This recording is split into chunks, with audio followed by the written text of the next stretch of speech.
नमस्कार, मैं रोज।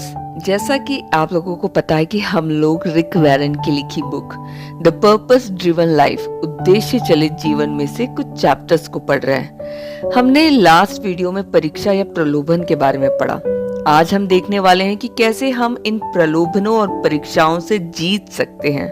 कुछ मेरे दोस्तों ने थोड़ा और सरल हिंदी का प्रयोग करने की सलाह दी है ताकि वे भी इसे समझ पाए। मैं कोशिश करूंगी। वैसे मुझे अभी पता चला कि ये बुक ऑलरेडी हिंदी में अवेलेबल है, इसलिए अब मैं डायरेक्ट उस हिंदी बुक से रीड करने जा रही हूँ। फिर भी जहाँ मुझे लगा थोड़ा और सरल किया जा सकता है तो वैसे वैसे मैं करती भी जाऊंगी। चलिए फिर शुरू करते हैं। हर समस्या से निकलने का एक रास्ता है। हो सकता है कि कभी कभी आपको यह महसूस हो कि कोई संकट या परीक्षा आपके सहने से बाहर है। यह शैतान का एक झूठ है। परमेश्वर ने वादा किया है कि वह आप पर आपकी आंतरिक शक्ति से अधिक कभी भी कोई ऐसा बोझ नहीं डालेंगे जिसे आप संभाल ना सके। वे आपको कभी भी कोई भी ऐसे संकट या परीक्षा में नहीं डालेंगे जिससे आप निकल ना सके। फिर भी परीक्षा में जीतने के लिए आपको बाइबल में बताए गए 4 तरीकों का प्रयोग कर स्वयं भी अपना कार्य करना है। पहला, अपना ध्यान किसी और काम में केंद्रित करें। आपको यह जानकर आश्चर्य होगा कि बाइबल में कहीं भी यह नहीं कहा गया है कि परीक्षा से लड़ो। हमसे कहा गया है कि शैतान का सामना करो। मगर यह बहुत अलग बात है। इसकी व्याख्या मैं बाद में करूंगा। बजाय इसके हमें अपना ध्यान दूसरी बातों पर केंद्रित करने की सलाह दी गई है, क्योंकि किसी विचार का विरोध करने से कोई फायदा नहीं होता। यह हमारे ध्यान को गलत बातों की ओर ले जाता है और उसके सम्मोहन को और मजबूत करता है। मैं इसे बताता हूँ। जितना आप किसी विचार को अपने मन में आने से रोकने की कोशिश करते हैं, उतना ही वह आपकी स्मृति में गहरा स्थान बनाता है, उतना ही यह आपकी मेमोरी में फिर से आता रहता है। असल में आप उसका प्रतिरोध करके उसे और बढ़ाते हैं। विशेषकर परीक्षा के संबंध में ये एकदम सत्य है। आप परीक्षा या प्रलोभन की भावना से लड़कर उसको नहीं हरा सकते हैं। You don't defeat temptation by fighting the feeling of it। जितना अधिक आप भावनाओं से संघर्ष करेंगे, उतना अधिक वह आपको नियंत्रित और नष्ट करेगी। जितना अधिक आप उसके बारे में सोचते हैं, उतना ही अधिक आप उसे दृढ़ करते हैं। चूंकि प्रलोभन हमेशा एक विचार से शुरू होती है, अतः उसे निष्क्रिय करने का सबसे आसान तरीका है अपना ध्यान किसी दूसरी बात में लगा दे। विचार के साथ ना लड़े, केवल अपने मन को उस विचार से हटाकर किसी और दूसरी बात में लगा दे। परीक्षा या प्रलोभन को हराने का यही पहला कदम है। पाप के युद्ध में जीत या हार आपके दिमाग में होती है। जो भी आपका ध्यान आकर्षित कर लेगा वही जीतेगा। इसलिए अय्यूब ने कहा, अपनी आंखों के साथ वाचा बांधी है, फिर मैं किसी कुंवारी पर कैसे आंख लगाऊं। और दाऊद ने प्रार्थना की, मेरी आंखों को व्यर्थ वस्तुओं की ओर से फेर दे, तो अपने मार्ग में मुझे जिला। क्या कभी ऐसा हुआ है कि टेलीविजन पर किसी खाने की चीज का विज्ञापन देखकर एकाएक आपको भूख लग गई हो? क्या कभी ऐसा हुआ है कि किसी को खांसते हुए सुनकर आपको भी गला साफ करने की इच्छा हुई हो? क्या किसी को जमाई लेते देखकर आपके मन में भी जमाई लेने का हुआ है? हो सकता है कि अभी जब आप इसे सुन रहे हैं तब आप जमाई ले रहे हो। यही सुझाव की शक्ति है।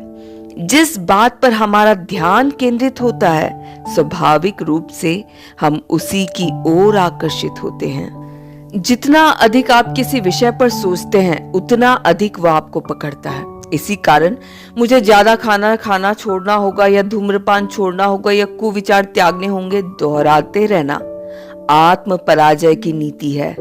इस प्रकार आपका ध्यान उन बातों पर केंद्रित रहता है जिन्हें आप नहीं चाहते। या कुछ इस प्रकार कहना है, मैं वह सब कभी नहीं करने वाला जिसे मेरी मां ने किया। आप इन सब बातों को दोहराने के लिए स्वयं को तैयार कर रहे हैं। अधिकतर नियंत्रित आहार काम नहीं करते, क्योंकि हर समय वे आपको खाने की याद दिलाते रहते हैं और आपको भूख लगेगी। इसी प्रकार एक वाक्यता जो बार बार दोहराती रहती है, घबराना मत, वो खुद घबराने लगती है, जबकि इसके बावजूद उसे अपनी भावनाओं से हटकर दूसरी जगह ध्यान लगाना चाहिए। परमेश्वर में, अपने भाषण की महत्वपूर्णता पर, या फिर सुनने वालों की जरूरत में? किसी भी परीक्षा या प्रलोभन की शुरुआत उसकी ओर हमारे ध्यान आकर्षण से होती है।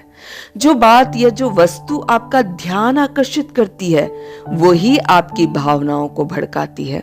तब आपकी भावनाएं आपके व्यवहार को सक्रिय करती है और फिर आप अपनी अनुभूति के अनुसार कार्य करने लगते हैं। जितना अधिक आप किसी बात के लिए सोचेंगे कि मैं ये नहीं करना चाहता, उतना ही अधिक आप उसे करने लगेंगे।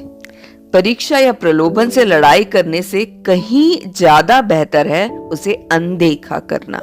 अतः भविष्य में जब कोई समस्या या परीक्षा या प्रलोभन आए तो उसे नजरअंदाज कर दे, क्योंकि ऐसा करके आप उस समस्या को या परीक्षा या प्रलोभन को कमजोर करते हैं। कभी कभी तो इसका अर्थ होता है कि किसी परीक्षा की परिस्थिति में सच में उठकर चले जाना या एक बार में ही भाग जाना उचित है।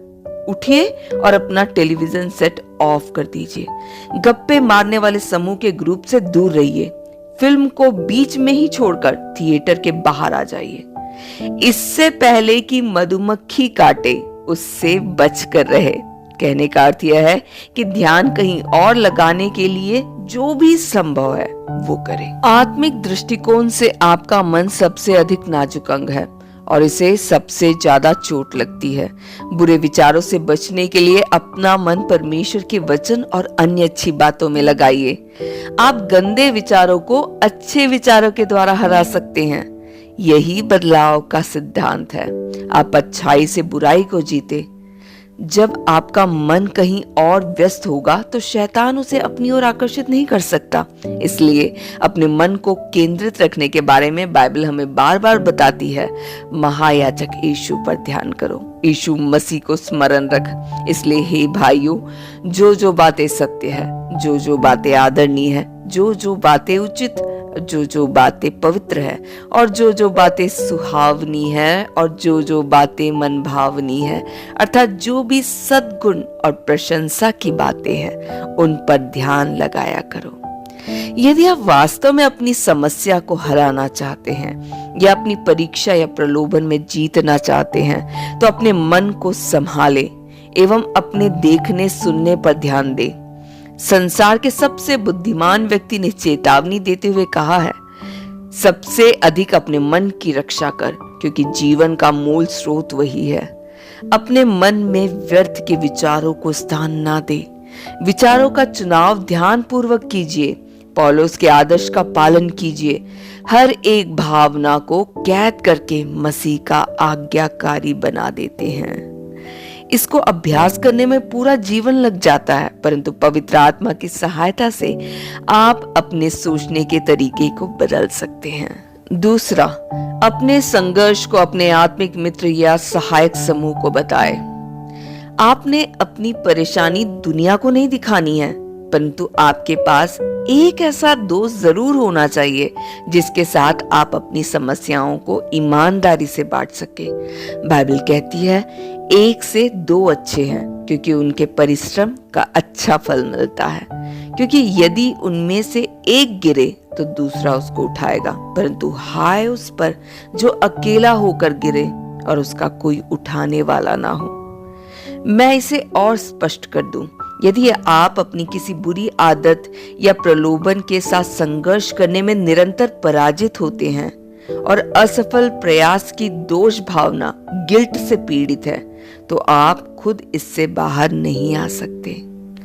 आपको दूसरे की मदद की जरूरत है। कुछ परीक्षाएं या प्रलोभन उस एक साथी की मदद के द्वारा जीती जा सकती है जो आपके लिए प्रार्थना करता है, आपको प्रोत्साहित करता है और आपको उत्तरदायी ठहराता है। आपके विकास और स्वतंत्रता के लिए परमेश्वर की योजना में दूसरे मसीही भी सम्मिलित है। विश्वसनीय ईमानदार संगति उन पापों के विरुद्ध जो झुकने को तैयार नहीं है, आपके अकेले संघर्ष में विषनाशक का काम करती है। परमेश्वर कहते हैं कि आपकी समस्या का यही एक समाधान है, इसलिए तुम आपस में एक दूसरे के सामने अपने अपने पापों को मान लो और एक दूसरे के लिए प्रार्थना करो, जिससे चंगे हो जाओ। क्या आप सचमुच उस भारी समस्या से जिसकी वजह से आप बार बार हारते हैं, बाहर आना चाहते हैं? परमेश्वर का समाधान अत्यंत सरल है। उसे रोके या दबाए नहीं, स्वीकार करें। उसे छिपाए नहीं, प्रकट करें। अपनी भावनाओं को प्रकट करना उससे बाहर आने का आरंभ है। चोट छिपाने से केवल बढ़ती है। समस्याएं अंधकार में विकसित और बड़ी होती है, किंतु सत्य के प्रकाश में आते ही वे सिकुड़ जाती है। आप केवल उतने ही बीमार हैं जितने आपके गुप्त रहस्य है। इसलिए अपना मुखौटा उतारकर, संपूर्ण होने का दिखावा छोड़कर स्वतंत्रता में चले। शैतान चाहता है कि आप अपने पाप और समस्या को गुप्त रखें, और इसलिए तो आपको यह एहसास कराता है कि आपकी स्थिति सबसे अलग है, जबकि सत्य तो यह है कि हम सभी एक ही नाव में सवार हैं। हम सब एक ही प्रकार की समस्या के साथ संघर्ष कर रहे हैं और सबने पाप किया है। और लाखों लोग भी ऐसा ही महसूस कर चुके हैं जैसा आप महसूस कर रहे हैं, और वे भी ठीक इसी प्रकार के संघर्ष से गुजरे हैं जिसे आप गुजर रहे हैं। हमारा अपनी गलतियों या कमियों को छुपाने का कारण होता है अहंकार। हम चाहते हैं कि दूसरे लोग यह समझे कि हमारे जीवन में सब कुछ ठीक और नियंत्रित है, जबकि सत्य तो यह है कि वो बात जिसके बारे में आप बात ही नहीं कर सकते हैं, वे आपके नियंत्रण में नहीं है। आपकी आर्थिक स्थिति, वैवाहिक जीवन, बच्चे, विचार, मर्दानगी और गुप्त आदतें आदि समस्याएं। यदि आप स्वयं ही इन्हें सुधार सकते तो अब तक सुधार चुके होते, परंतु आप ऐसा नहीं कर सकते हैं। इसके लिए हमारी इच्छा शक्ति और व्यक्तिगत संकल्प काफी नहीं है। कुछ समस्याएं इस तरह हमारी आदतों में समा जाती है कि उन्हें स्वयं से दूर करना हमारे लिए संभव नहीं होता। इसके लिए आपको एक छोटे समूह की या एक ऐसे सहयोगी की आवश्यकता होती है जो आपको प्रोत्साहित करे, सहयोग दे, आपके लिए प्रार्थना करे, बिना शर्त आपसे प्रेम करे और आपको उत्तरदायी ठहरा सके। बाद में आप भी उनके लिए ऐसा ही कर सकते हैं।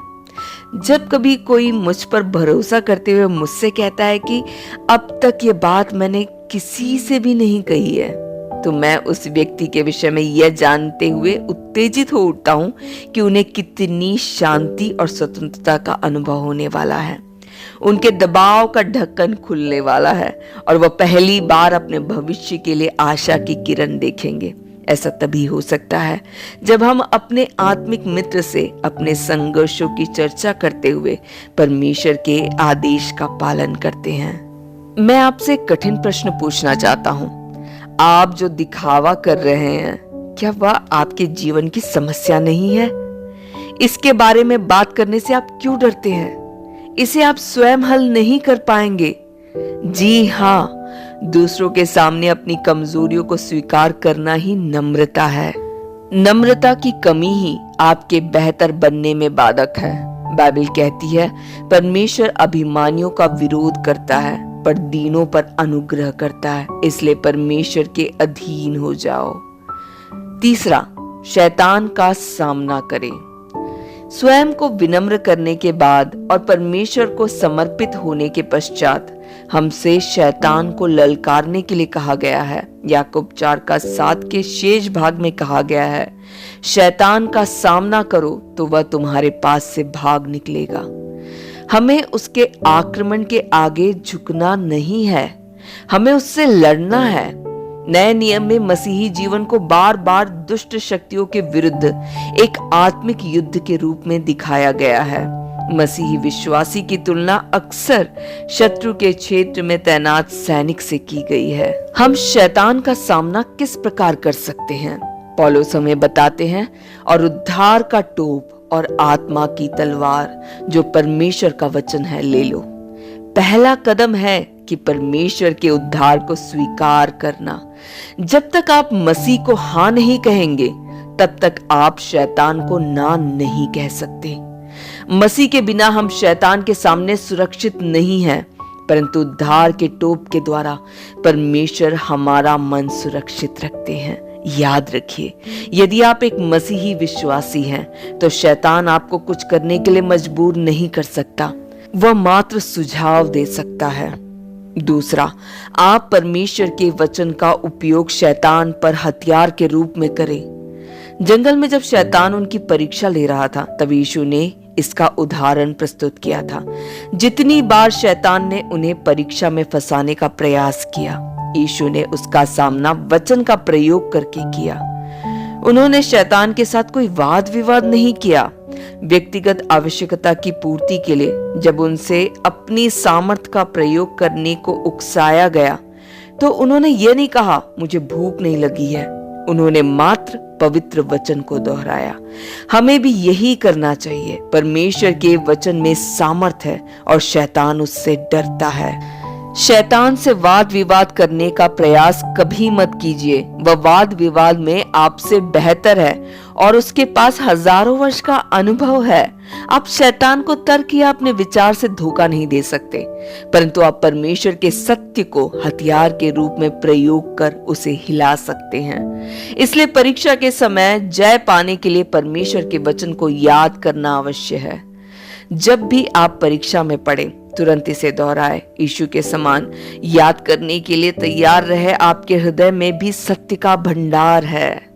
यदि आपको बाइबल का कोई भी पद्य याद नहीं है तो आपकी बंदूक में गोलियां नहीं है।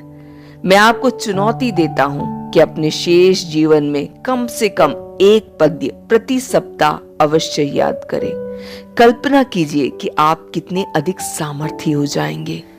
चौथा, अपने घाव पहुंचाने की क्षमता को समझें। परमेश्वर हमें चेतावनी देते हैं कि कभी भी मुंहफट या अति साहसी ना हो। यह भी विनाश का कारण है।